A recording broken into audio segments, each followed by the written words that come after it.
Halo semua, salam sejahtera Malaysia. Selamat datang ke channel Fels Lifestyle. Tuan-tuan dan puan, ini adalah satu perkongsian yang pasti mengejutkan dan yang pasti dinantikan ramai penyokong Anwar Ibrahim.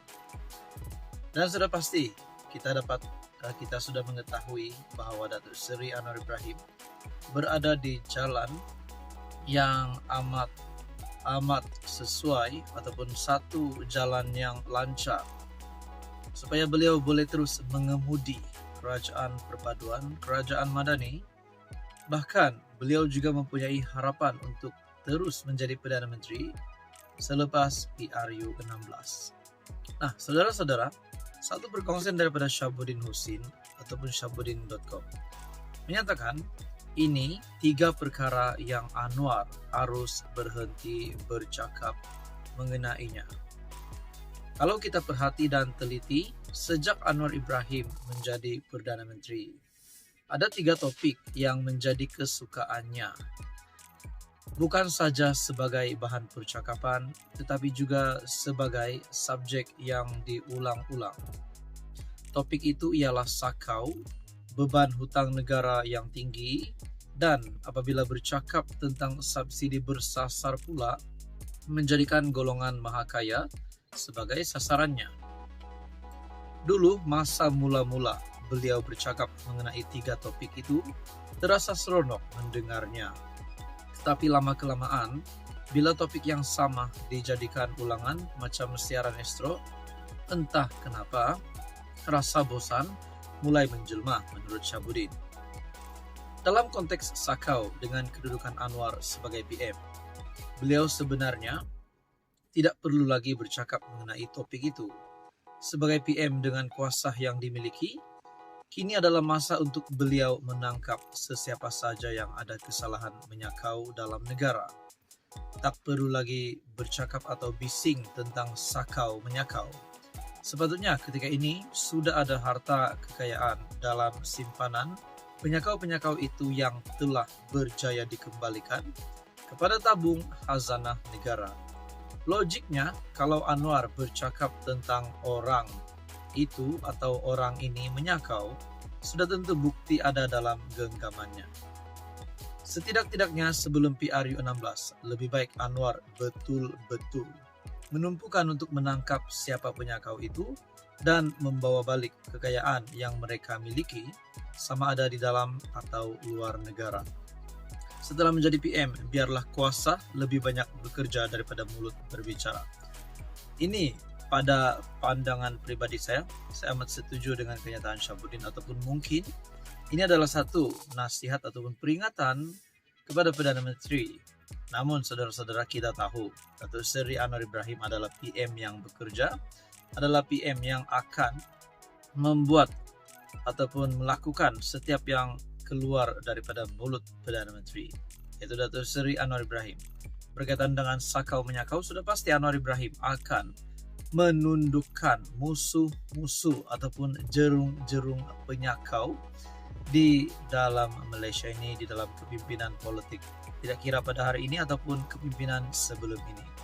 Bahkan setelah saya mendengar kenyataan daripada Syabuddin ini, saya teringat pula kenyataan daripada Tun Dr. Mahathir yang secara sinis meminta bantuan Anwar untuk membawa kembali duit yang didakwa dicuri oleh Dr. Mahathir yang berada di luar negara, kononnya di Switzerland. Adakah ini mempunyai kaitan dengan kenyataan daripada Syabuddin ini? Itu menjadi persoalan. Namun saudara-saudara, seperti yang kita tahu, Datuk Seri Anwar Ibrahim, setakat ini kita dapat lihat sudah banyak pelabur yang masuk ke Malaysia, menjadikan itu kemenangan kepada Datuk Seri Anwar Ibrahim.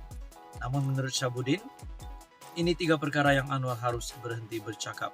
Maksudnya Anwar perlu tunjukkan bukti itu secepat mungkin kepada rakyat Malaysia supaya beliau dapat dilihat mampu terus mengemudi kerajaan perpaduan pada PRU 16 akan datang. Jadi saudara-saudara, berkaitan dengan kenyataan daripada Syabuddin ini, apa komen Anda? Sekian saja, teruskan bersama di dalam channel ini untuk info yang seterusnya. Halo semua, salam sejahtera Malaysia, tuan-tuan dan puan-puan yang amat dihormati.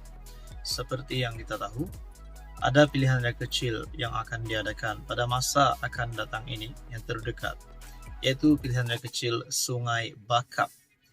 Nah, ini menjadi tumpuan kepada seluruh rakyat Malaysia. Seperti yang kita tahu, PKR, parti daripada PKR akan menghantar calon. Seperti yang diumumkan kepimpinan tertinggi PKR, parti PKR akan menghantar calon. Dan seperti yang kita tahu, pilihan raya kecil Sungai Bakap diadakan susulan pemergian Adun Sungai Bakap baru-baru ini. Dan saudara-saudara, Adun Sungai Bakap yang memegang jawatan sebelum ini adalah daripada kepimpinan PAS atau Perikatan Nasional. Persoalannya, adakah PAS akan menghantar calon pada PRK Sungai Bakap kali ini? Nah, ini jawabannya di dalam Malaysia kini. PRK Sungai Bakap, PAS masih perhalusi senarai calon. Nah, jadi kalau ada yang kata PAS tarik diri bertanding PRK Sungai Bakap, bagi saya itu jawabannya adalah tidak, kerana kepimpinan PAS perhalusi senarai calon. Makna kata mereka akan menghantar calon. PAS Pulau Pinang masih memperinci dan memperhalusi senarai calon yang akan bertanding pada PRK Dewan Undangan Negeri Sungai Bakap sebelum mengemukakannya kepada pucuk pimpinan parti untuk dimuktamad. Pesuruh Jaya PAS Pulau Pinang, Muhammad Fauzi Yusof berkata, walaupun sudah mempunyai senarai calon, namun ia belum dimuktamad kerana pihaknya masih membuka ruang kepada semua untuk memberi pandangan termasuk di peringkat akar umbi. Sama ada terdapat calon dalam kalangan ahli keluarga Allahyarham Nur Zamri Latif, itu kita kena tunggu. Tapi calon yang disenarai pendek perlu dikaji banyak sudut, antaranya personality calon itu sendiri. Sebab itu kita mengambil sedikit masa untuk memuktamadkan senarai nama calon, katanya. Beliau berkata nama calon yang telah disenarai pendek mungkin diserah kepada pucuk pimpinan selepas mesyuarat Suruhanjaya pilihan raya Khamis ini, tetapi ia bergantung kepada keadaan semasa. Muhammad Fauzi turut mengucapkan terima kasih kepada Parti Bersatu kerana memberi laluan kepada PAS untuk mempertahankan kerusi itu. Kerusi DUN Sungai Bakap kosong susulan kematian Nur Zamri pada 24 Mei akibat keradangan dalam perut, dan SPR dijangka mengadakan mesyuarat khas bagi membincangkan tarik-tarik penting pelaksanaan PRK di kawasan itu. Ini juga adalah satu pemergian yang pasti mengejutkan kepimpinan PAS Hadi Awam. Dan akhirnya saudara-saudara, kita hanya menantikan keputusan daripada SPR berkaitan dengan tarik-tarik penting bagi pelaksanaan PRK DUN Sungai Bakap. Sekian saja untuk kali ini. Teruskan bersama di dalam channel ini untuk info yang seterusnya.